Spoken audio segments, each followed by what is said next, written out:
각국이 그 기준금리는 동결은 하고 있는데 이 기준금리의 향방 그 힌트를 각기 다르게 주고 있습니다. 그래서 이제 금융시장도 많이 요동을 치고 있는데요. 연말 투자 전략 또 연초 투자 전략도 함께 세워보시죠. 신영증권 리서치센터 김학균 센터장과 함께 개미스쿨 시작합니다. 안녕하세요, 센터장님. 네, 안녕하십니까. 지난주 가장 중요한 이벤트는 미국 연준의 기준금리 결정이었고 굉장히 좀 비둘기파다운은 아니고 비둘기파 같은 모양이 처음으로 나왔습니다. 굉장히 세게요. 파월 의장이 이제 금리 인하라고 하는 인하 가능성을 또 언급을 했고요. 근데 실은 금리가 11월부터 아주 가파르게 떨어졌거든요.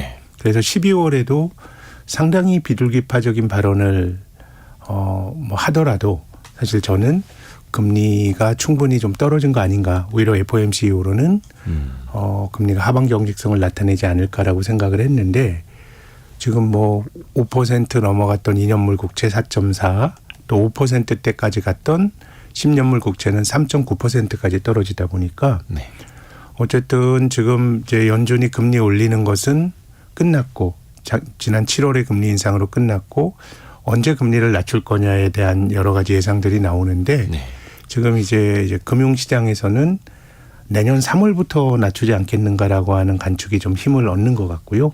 내년 3월부터 5번이나 6번 굉장히 이제 연준이 공격적으로 금리를 낮출 거라는 기대가 지금 최근에 금리 하락 안에 녹아들어 있다고 봐야 될 것 같습니다. 그게 또 시장에 또 빠르게 반영이 되고 있고요. 근데 그 이후에는 연준 위원들이 또 나가서 인터뷰하는 거나 강연하는 거 내용을 들어보면은 금리 인하를 또 빠르게 하겠다는 건지 말겠다는 건지 좀 헷갈리기도 합니다. 네. 지금 어차피 이번 주에도 개인 소비 지출 물가가 나옵니다만은 핵심 개인 소비 지출 물가가 지금 아직도 4%대이거든요. 그래서 전체적으로 이제 연준이 금리를 낮추기 위해서는 여러 물가 지표가 2%대에 들어가 있던가 혹은 2%를 좀 이제 좀 그 시야에 있을 때 낮출 수가 있는 건데 지금 이제 두 가지가 걸리는 거죠. 금리를 낮추려면 이제 물가가 떨어져야 되는데 물가가 떨어지려면 물가 상승률이 둔화되려면 경기가 좀 둔화돼야 되는데 지금 미국 경제는 올해 시작할 때 미국 경제 성장률이 한 0.5% 정도 되지 않을까라는 게 시장의 전망치였습니다. 그러니까 어떻게 보면 작년에 금리를 많이 올렸고 올해도 금리를 올릴 거니까 성장률이 둔화가 될 거라. 작년에 1.9% 성장했는데 올해 성장률은 올해 시작할 때 한 0.5%에 그치지 않을까라고 했는데 지금 이 성장률 전망치가 2.4까지 높아졌습니다. 엄청 뜨겁죠, 미국 경기는. 근데 이거는 참 어떻게 보면 우리가 아는 경제 상식에 맞지 않는 거거든요. 작년과 올해 이렇게 금리를 올렸는데 성장률이 미국의 잠재 성장률보다 훨씬 높게 나온다라는 건 경제가 이제 뜨겁다는 건데 지금 내년도 성장률 전망치는 한 1.5% 정도로 또 슬금슬금 올라갔거든요. 그러면 미국의 잠재 성장률 전망치가 1.7, 1.8% 정도가 일반적인 미국의 잠재 성장률에 대한 예상이거든요. 그러면 올해가 잠재 성장률 훨씬 윗돌았고 내년도는 1.5%면 거의 잠재 성장률에 근접하는 수준인데 연준이 그렇게 공격적으로 금리를 낮출 수 있느냐라고 보면 제 생각에는 연준의 기대가 현실화되려면 경기가 진짜 빠르게 식어야 될 것 같고요.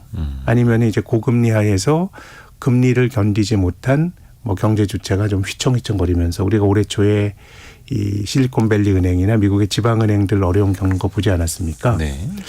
그런 게 현실화되지 않는다 그러면은 저는 지금 그 연준의 금리 인하에 대한 기대가 조금 시장의 기대가 조금 앞서서 가는 거 아닌가라는 생각이고요.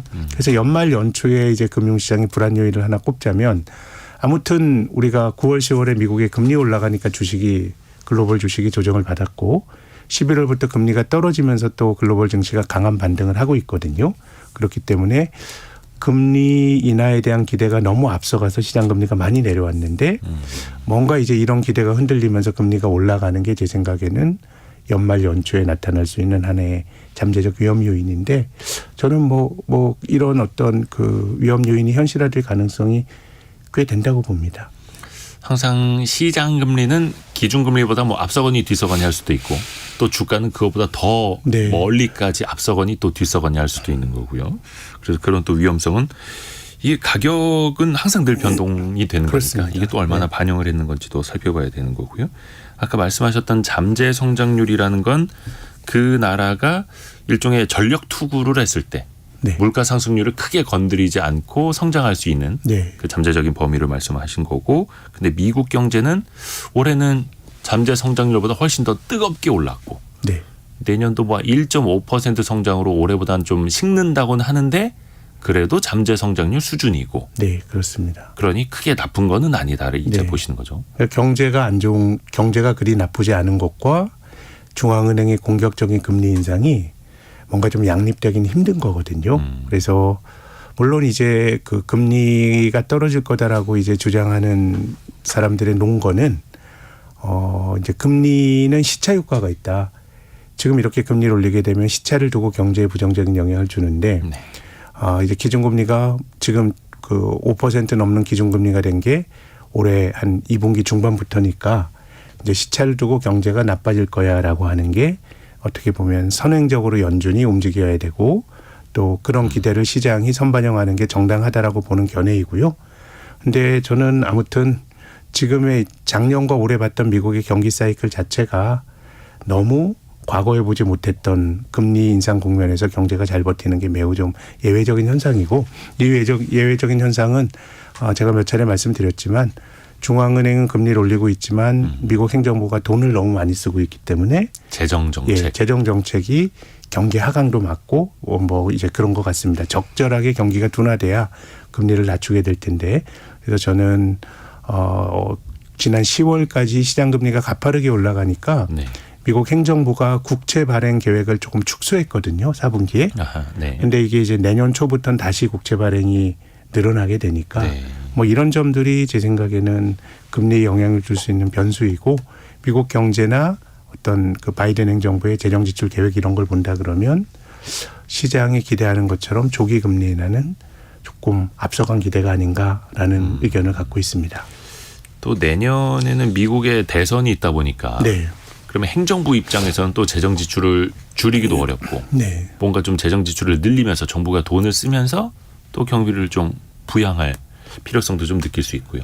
네, 지금 뭐 바이든 행정부가 재정 지출을 줄일 수 있다, 혹은 줄일 가능성이 있다라고 볼 수 있는 아직까지 어떤 단서들도 나오고 있지는 않거든요. 국가 부채 한도도 좀 이제 지난 여름철에 한 건 늘려놨고 했기 때문에요. 네. 그렇게 본다 그러면은 아무튼 이제 미국 경제는 생각보다 뜨거울 수는 있는데, 그럼 이것이 금리를 낮추는 데는 조금 이제 제약 요인으로 작용할 가능성이 높지 않을까 생각합니다.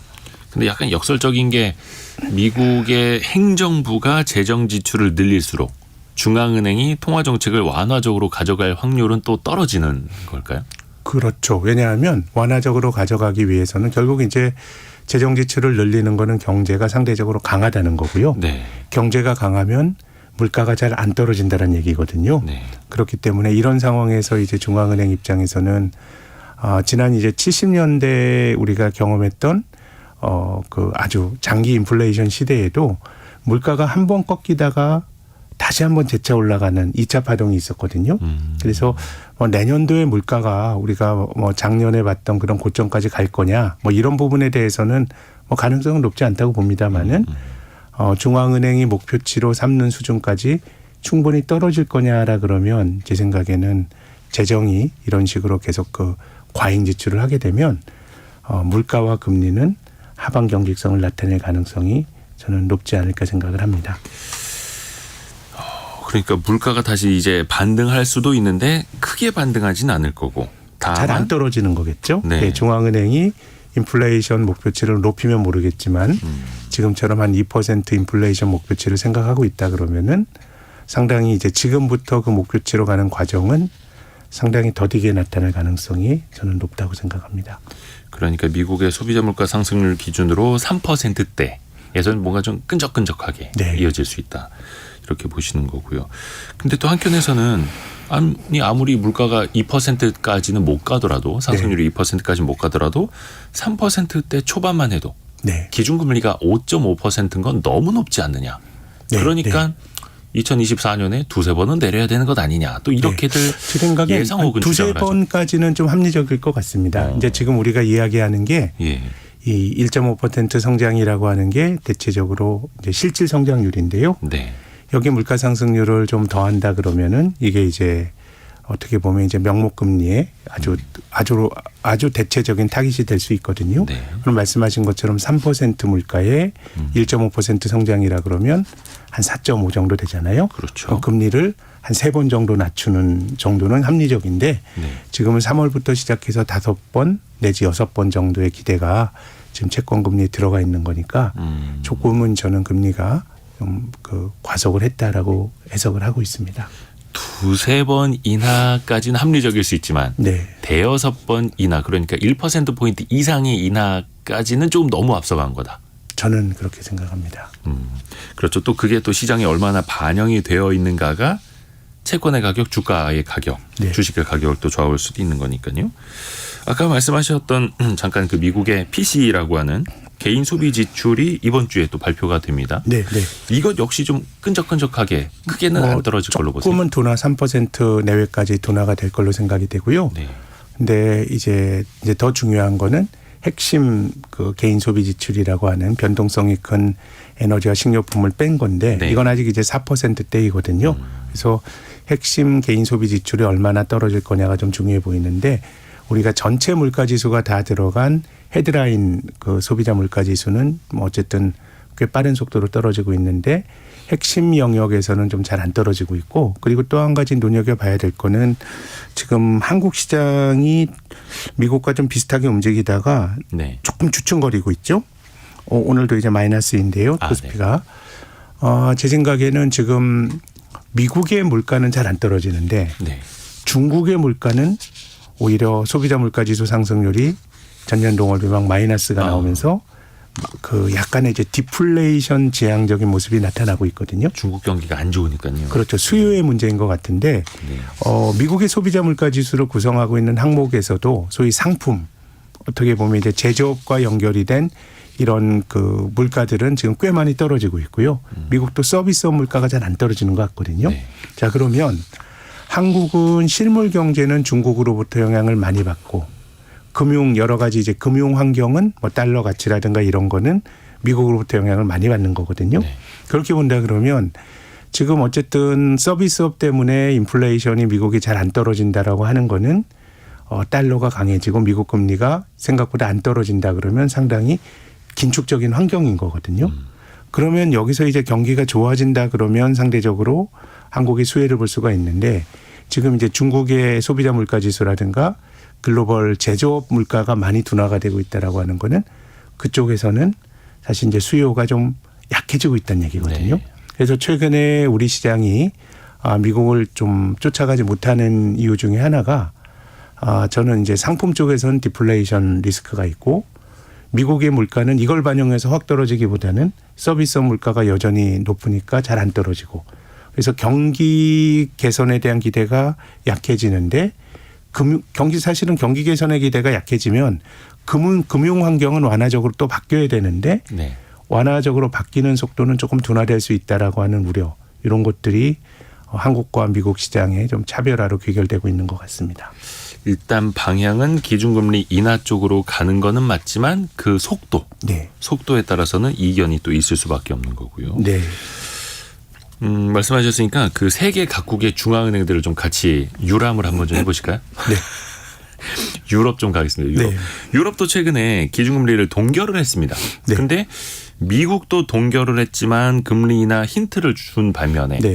유럽에서는 금리 인하 가능성에 대한 언급이 이번에 없었죠. 없었습니다. 근데 저는 뭐 중앙은행가들이 여러 가지 그 화법을 통해서 시장과 커뮤니케이션을 하는데요. 네.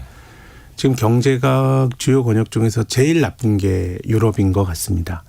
올해 성장률도 뭐 0.5% 내외, 뭐 내년 성장률도 올해와 비슷한 유로존 성장률일 것 같고 또 유럽에서 지분이 가장 큰 독일 경제는 올해 마이너스 성장할 가능성도 높거든요. 네. 그래서 저는 그 파월 의장이 금리 인하를 가능성을 여러 번 언급했지만 미국 경제를 보면은 시장이 조기 금리 인하를 생각하는 건 앞서간 기대란 말씀을 드렸는데 이번에 22는 딱히 뭐 그렇게 비둘기파적인 발언을 많이 하진 않았습니다만은 경기를 놓고 본다 그러면 22가 저는 금리를 미국보다 조금 먼저 낮출 수도 있는 거 아닌가라는 유럽 생각입니다. 중앙은행이 먼저 낮출 수도 있다. 거의 비슷하거나 좀 먼저 저는 낮춰야 되지 않을까 생각합니다. 먼저 금리나 깜빡이를 켠 거는 미국인데 네. 실제로 차선을 변경한 건 유럽일 수도 있다. 저는 경기라든가 그 나라 경제가 처해 있는 상황을 보면 그런 것 같고요. 예. 뭐 우리나라의 경우도 사실 올해만 놓고 보면 한국이 경기가 상당히 안 좋았고 또 이제 금리가 높게 유지가 되면서 이제 뭐 주택 시장에서도 삐그덕 거리는 소리들이 나오고 있거든요. 네. 그러면은 이제 우리나라도 경제 펀드멘탈을 놓고 본다 그러면 미국보다 선행적으로 금리를 뭐 낮춰야 될 수도 있는데 우리나라 경기 워낙 안 좋으니까. 근데 이제 22의 경우는 그래도 달러만큼의 권위는 아니지만 네. 자기들이 쓰는 돈인 유로화가 거의 중기축 통화 정도는 되거든요. 그에 반면에 이제 우리나라는 어떻게 보면 이제 유로나 엔에 비해서는 또 권위가 떨어지는 통화기 때문에 저는 유로존 중앙은행이 22가 한국은행보다는 조금 더 이제 어차피 이제 미국이 금리를 올리는 사이클이 아니다라고 생각을 하게 되면 조금 더 빨리 움직일 가능성이 있지 않을까라는 생각이 들고 한국은행은 미국과 보조를 맞춰가는 정도에서 통화 정책을 쓰지 않을까 생각합니다. 미국도 내년엔 금리를 내릴 거고 네. 그 첫 번째 시기가 3월이냐 5월이냐 일 뿐 네. 내리는 건 거의 기정사실화되고 있으니 우리나 유럽이 경제가 안 좋으니 먼저 내릴 수도 있다. 근데 이게 참 헷갈리는 게 그렇습니다. 유럽의 경제 상황이 많이 안 좋다. 네. 특히 독일은 마이너스 성장도 우려가 된다. 근데 독일 닥스 지수는 사상 최고치가 가장 있죠. 최고치입니다. 네. 이것 좀 설명 좀 해주세요. 그러니까 많은 분들이 항상 야 독일 경제가 그렇게 안 좋다는데 왜 독일 증시는 사상 최고치냐 이거 이해 잘 못하시고. 일단은 장기 주가 궤적을 봐야 될 것 같은데 예. 우리나라 주가가 이제 글로벌 시장이 글로벌 금융 위기 이후로 2015년 16년도에 이제 요즘에 1차적인 고점을 쳤습니다. 네. 그때 우리 코스피는 2,600이었고요. 그리고 코로나 이후에 한국은 3,300까지 갔었고요. 예. 또 미국은 이제 코로나 이전보다 뭐 주가가 훨씬 더 올라갔죠. 네. 그래서 지금 다우 지수 같은 경우는 지난주에 사상 최고치를 쳤는데 네. 유럽에 있는 상당수 기업의 이제 주가들의 경우는 지금 한 2016년 요 정도 수준을 지금 회복을 하면서 사상 최고치를 친 겁니다. 네. 그래서 신고가라고 하는 의미에서는 어쨌든 주가가 기존에 움직였던 수준을 벗어났다는 점에서는 분명히 의미가 있는데 이 장기 성과를 본다 그러면 뭐 한 4, 5년 정도 억눌려 있다 움직이는 거기 때문에 한 10년 정도 성과를 두고 본다 그러면 미국이 압도적으로 세고요. 그렇죠. 유럽이나 이런 데는 상대적으로 성과가 좀 둔화가 되는데 지금 뭐 올라가는 거는 저는 뭐 최근에 유로화가 상당히 달러에 대해서 좀 약하지 않았습니까? 네. 그래서 그 유로존에 있는 수출 기업들 중심으로 주가가 올라가는 측면이 하나가 있고 또 두 번째는 친환경 주식들이 네. 전 세계적으로 미국과 한국에서는 그렇게 뚜렷한 움직임이 아닌데 지금 그 유로존에서는 이제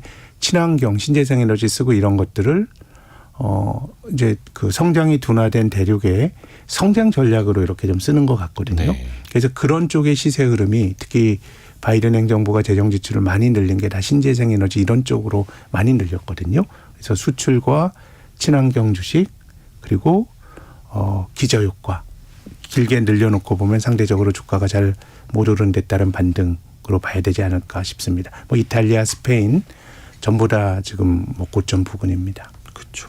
또 경제는 안 좋아도 또 훌륭한 기업들이 있고 그 기업들은 또 돈을 잘 벌고 또 좋은 또 조명을 받고 있고. 그럼요. 그럴 수 있으니까. 우리나라 주가 지수가 3,300 갔던 2021년 여름을 이렇게 생각을 해보시면 그때 코로나에서 이제 경기가 회복이 되는 국면이긴 했지만 뭐 주가 지수 사상 최고치를 설명할 정도로 한국 경제의 활력이 뭐 사상 최고치다 이렇게 말할 수는 없지 않습니까? 그렇죠. 그래서 어떻게 보면 어려운 국면에서 이제 그 국면을 잘 헤쳐나가는 기업들은 상대적으로 좀 수혜를 뭐 볼 수 있는 건데 그렇기 때문에 저는 어느 정도는 좀 투자하고 사는 게 좀 좋다라고 하는 게 기업 생태계에서 괜찮은 기업들은 남들이 다 어렵다고 하더라도 상대적으로 좀 나은 성과를 가져올 수가 있는 거기 때문에 그런 종목을 잘 고르는 해안이 필요하겠습니다마는 어쨌든 성공적으로 경영하는 기업에 내 돈을 투자한다라고 하는 거는 이 성장이 둔화된 우리나라와 같은 국가에서 정말 좀 고민을 해봐야 될 중요한 이슈라고 생각합니다. 그렇죠. 그게 유럽도 그렇고 미국도 그렇고 우리나라도 그렇고 공이 펼쳐지고 있는 거고요. 그러니까 내 사업만 잘 안 된다고 내 장사만 잘 안 된다고 그게 아니라 네. 사업을 잘하고 있는 기업에 투자를 해서 또 같이 가는 방법이 또 있는 거니까요. 그래서 저희가 개미스쿨 이 시간도 꾸준히 하고 있는 거고요. 자, 그 해외 이야기 계속해서 좀 돌아가서 보겠습니다. 참 그 일본의 중앙은행 네. BOJ가 내일쯤 이제 기준금리 같은 것도 이제 발표를 하죠. 오늘 내일 통화정책 회의를 열고.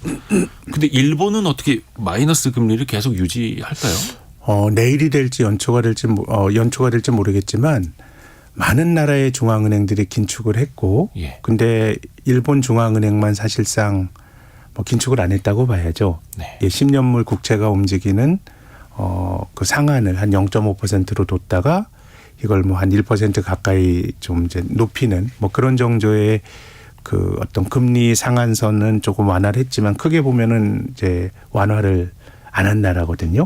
그냥 그 마이너스 긴축을 안 한 나라죠. 네, 그냥 마이너스 금리로 쭉 가고 있는 기존금리는 그렇게 되는 건데 네. 요즘 이제 뉴스를 보시면은 기시다 총리의 지지율이 굉장히 떨어졌다는 얘기 많이 보실 겁니다.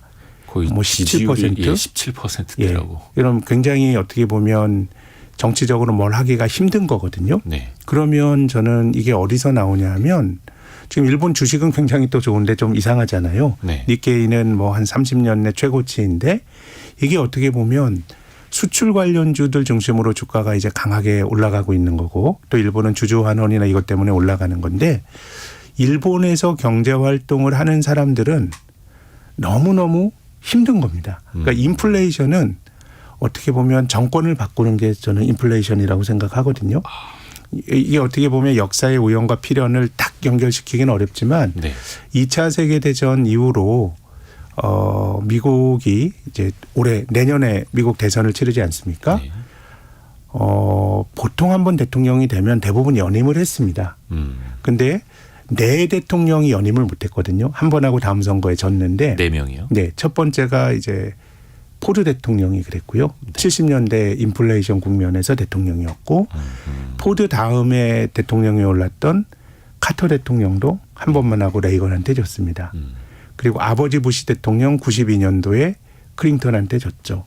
근데 이제 그 국면이 70년대는 이제 인플레이션 때문에 굉장히 고민이 많았던 시절이고 네.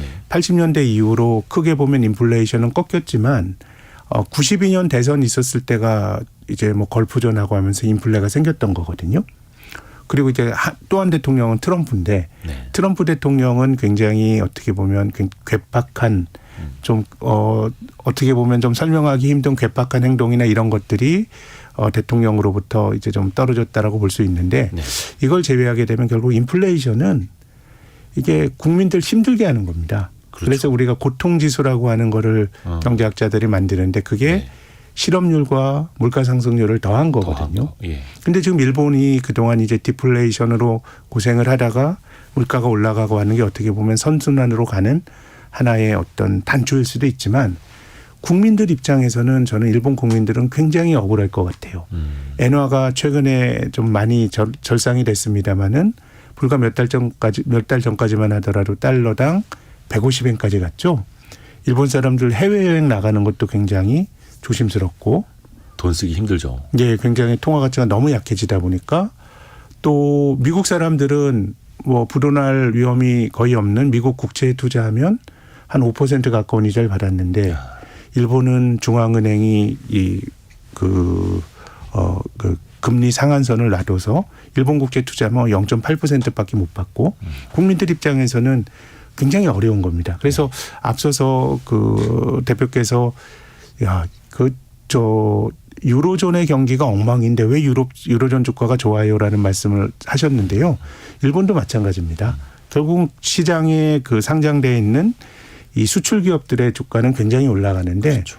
그 기업 주식을 가지고 있는 사람이야 좋겠지만 그렇지 않은 사람들의 경우는 이 도요타 자동차 같이 수출 기업들 주가 올라가는데 엔저가 낮은 금리가 결정적인 도움을 주고 있다 그러면 일본에서 생활하는 어떤 사람들 네. 또 일본의 예금자들 이런 사람들은 인위적으로 금리를 낮게 유지가 되다 보니까 너무 어려움을 겪는 것 같거든요. 네. 그래서 저는 일본이 디플레이션으로 장기간 고생했던 나라이긴 하지만 지금 저금리에서 파생되고 있는 인플레이션으로 인한 해악과 정치적 부담이 너무 큰 것 같고요. 네. 그럼 내년도에는 일본은 다른 나라와 통화 정책이 조금은 다를 수가 있겠죠. 다른 나라는 금융 완화를 긴축을 완화시키거나 금리를 낮추는데 일본은 적어도 상반기까지는 한두 번 정도는 긴축의 제스처를 보일 가능성이 있고 그러다 보니까 최근에 한 150엔까지 갔던 엔달러 환율이 140엔대 초반까지 떨어졌는데요. 뭐 이런 기대들이 지금 반영되는 과정이라고 봅니다. 다른 나라들과는 좀 거꾸로 갈 수밖에 없는 일본의 네. 사정인 거고요. 우리나라 투자자들도 그 해외 투자 많이 하다 보니까 네. 이른바 뭐 서학개미라고도 불리기도 하는데 서학개미들은 근데 올해 들어서 한 10억 달러 정도 순매도를 했다고 합니다. 네. 기존에는 계속 순매수를 해왔었는데 이게 거의 한 10년 사이에 처음 있는 일이라고 하는데요. 네. 이 현상은 혹시 어떻게 보세요? 뭐 전 자연스러운 일이라고 봅니다. 어떻게 보면 우리나라 사람들이 한국인들이 자산을 해외로 배분하는 거는 굉장히 그 좋은 일이라고 보는데요. 네. 한국 원화로 표시는 자산만 들고 있는 것보다 뭐 해외 표시, 뭐 달러 표시 자산을 들고 이런 거는 저는 뭐 다변화 차원에서 좋은 선택이라고 보는데, 근데 2017년부터 너무 이게 급속도로 빠른 속도로 이제 전개가 됐습니다. 이건 우리나라도 마찬가지죠. 2020년, 2021년, 2022년까지 이 한국 주식을 사는데도 돈이 굉장히 많이 들어왔거든요. 네. 그래서 이제 그 주식 쪽으로 들어왔던 돈이 약간 이제 주춤해지는 우리 가계금융 자산이 중에서 100조 원이 넘는 돈이 이제 주식을 신규 편입을 했거든요. 네. 이거는 과거 한국 사람들이 소위 주식 홀릭에 빠질 정도로 주식에 몰입했던 그 어느 시기와 비교해 보더라도 네네네. 굉장히 이제 배분이 많이 한국 주식이나 미국 주식이나 많이 됐기 때문에 어떻게 보면 속도 조절은 좀 자연스러운 과정이 아닌가 생각을 합니다. 속도 조절은 자연스러운 과정이다. 이게 지역별로는 일본하고 유럽 쪽은 더 많이 샀다 하더라고요. 네, 근데 규모가 예. 우리나라 제가 최근은 못 봤습니다만은 네. 한국인들의 해외 주식 투자의 90% 정도가 미국이고 네. 나머지는 이제 중국이 두 번째, 중국, 홍콩 묶어서 두 번째였는데 지금 중국, 홍콩은 상대적으로 아마 새로운 돈이 들어가긴 좀 힘들었을 것 같고요. 나머지 부분이기 때문에 꽤 뭐 그렇게 규모가 클 것 같지는 않은데 뭐 일본의 경우는 우리 그 주변에 있는 나라고 또 그동안 이제 엔이 너무 약하다 보니까 엔화를 가지고자 하는 여러 가지 그 시도들이 나타났거든요. 네. 근데 이제 일본 주식을 사는 건 또 이제 그 중에 하나고 또 한 가지는 결국은 저는 주식시장으로 자금을 끌어들이는 가장 강력한 힘은 주가 그 자체인 것 같거든요. 올라가면 그게 그 시장으로 돈을 끌어들이는 동력이 되는데 우리 코스피가 3,000 넘어서 3,300까지 약진할 때 돈이 많이 들어오지 않았습니까? 네. 근데 지금 말씀하신 시장이 우리가 얘기 나눈 것처럼 사상 최고가를 일본은 사상 최고가는 아니지만 한 30년 내 최고가를 경신하는 시장이었고 미국의 경우는 주가가 많이 올라오고 다우지수 같은 경우는 지난주에 사상 최고가를 쳤지만 일본, 유럽이 주가로 보면 조금 더 앞서갔기 때문에 네. 상대적으로 주가가 투자자들을 끌어들이는 또 그런 우리가 익숙히 봐왔던 그런 메커니즘이 작동한 측면도 있다고 생각합니다. 요 이슈 하나만 더 체크를 해볼게요. 그 대주주 양도세 네. 이야기. 이게 사실 코스닥 시장에 그동안 영향을 굉장히 많이 주지 않았습니까? 네, 네. 1인당 10억 원 이상, 한 네. 종목 10억 원 이상을 보유한 사람을 대주주로 네. 취급하고 이제 한 20% 이상의 세율을 물리다 보니까 이거 피하려는 물량이 연말마다 쏟아져서 네. 시장이 왜곡이 돼서 이걸 좀 개선하자라는 목소리가 많이 나왔었고 이게 아직 정식으로 발표는 안 됐습니다만 대주주 양도세 그 기준을 좀 완화하겠다라는 이야기가 나오고는 있습니다. 네. 또 물론 이제 시장 영향도 계속해서 미치고 있고요. 네.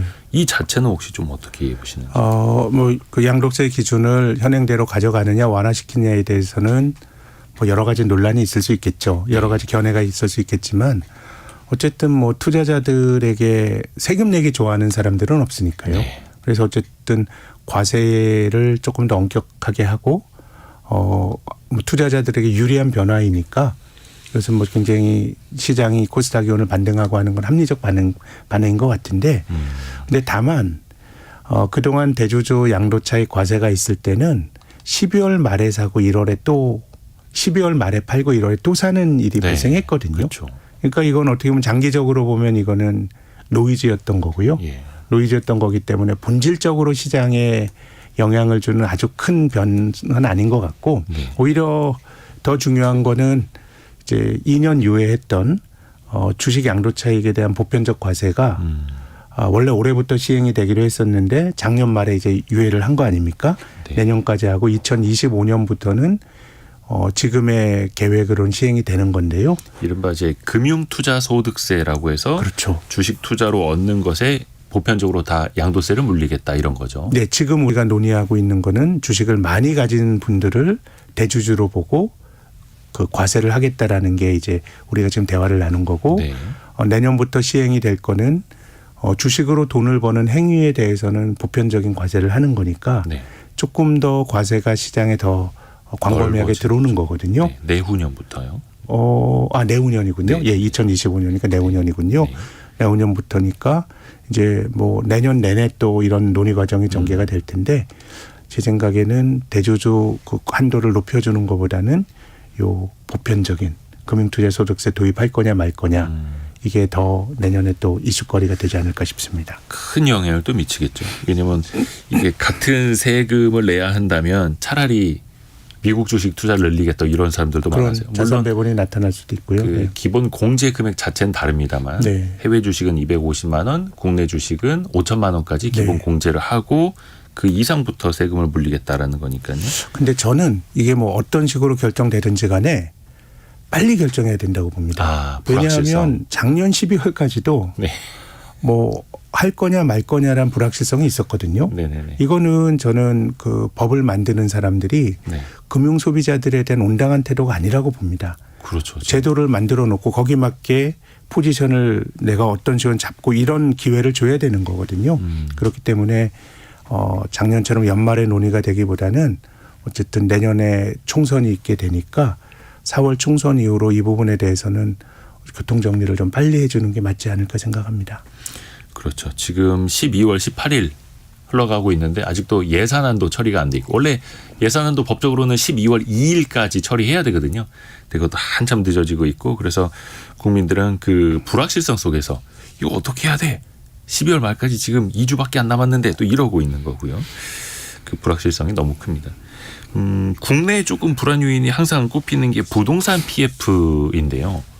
물론 이게 진실을 알기는 어렵습니다만 뭐 태형건설을 비롯해서 특정 건설사들의 뭐 워크아웃 설 뭐 이런 우려들도 많이 퍼집니다. 네. 물론 그 회사는 사실이 아니라고 강력하게 부인을 하는데요.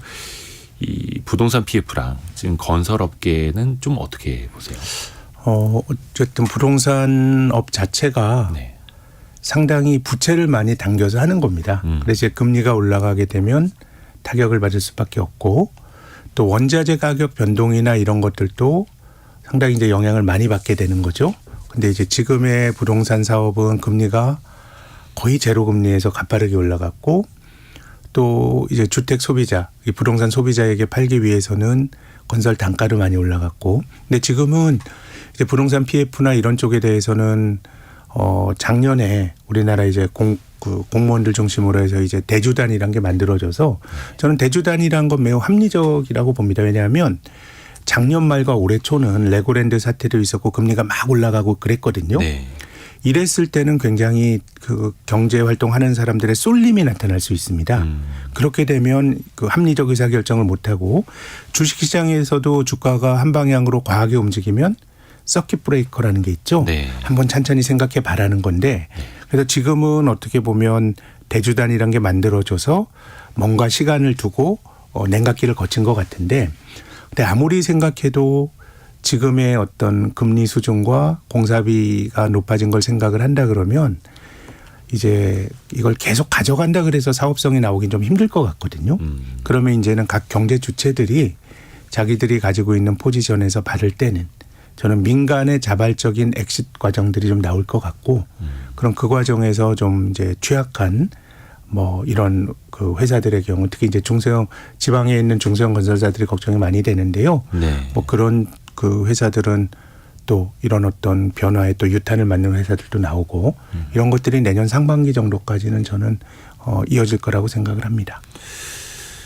대주단 관리라는 거는 이제 돈을 빌려준 금융회사들끼리 같이 모임 같은 걸 만들어서 같이 이제 협의를 하면서 뭐 한 그 경제 주체들이 빠져나간 예를 들어서 부동산 PF로 돈을 빌려주는데 선순위 사업자는 이 사업을 접어도 내가 돈을 받을 수가 있는데 그렇죠. 중순위부터는 받을 돈이 이제 제로가 될 수도 있는 거거든요. 네네네. 그렇기 때문에 이제 투자자들의 쏠림이 있을 때는 약간의 냉각기를 갖게 해주는 올 봄에 만들어져서 몇 달 지났으니까 이제부터는 개별 사업자들이 자기들이 객관적으로 타산을 해서 네. 할 건지 말 건지 이런 것들을 좀 정하는 과정들이 나올 것 같고 앞서 말씀 자발적으로 사업에서 받을 때는 사업자들이 전 나올 거라고 생각합니다. 이게 그 과정에서 건설사들의 줄 도산이라든지 금융권의 어떤 부채 문제들, 건전성 문제들로 좀 번지지는 않아야 될 텐데요. 예, 뭐 근데 어느 정도는 뭐 구조조정이란 게 그런 부담을 져야 되는 거니까 아주 그 어려움 없이 말끔하게 해결되기는 좀 힘들지 않을까 싶습니다. 다소간의 좀 어려움은 거쳐야 될. 네. 하지만 조금 질서 있는 정리, 네. 질서 있는 정리가 돼야 될 분야이기도 하고요. 오늘 신영증권 김학균 리서치센터장과 함께 개미스쿨 함께했습니다. 고맙습니다. 감사합니다. 감사합니다.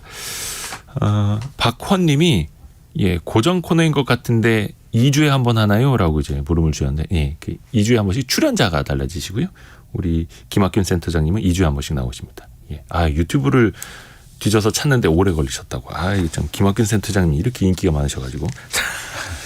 라디오 정보센터 가서 뉴스도 한번 정리해서 들어보시죠.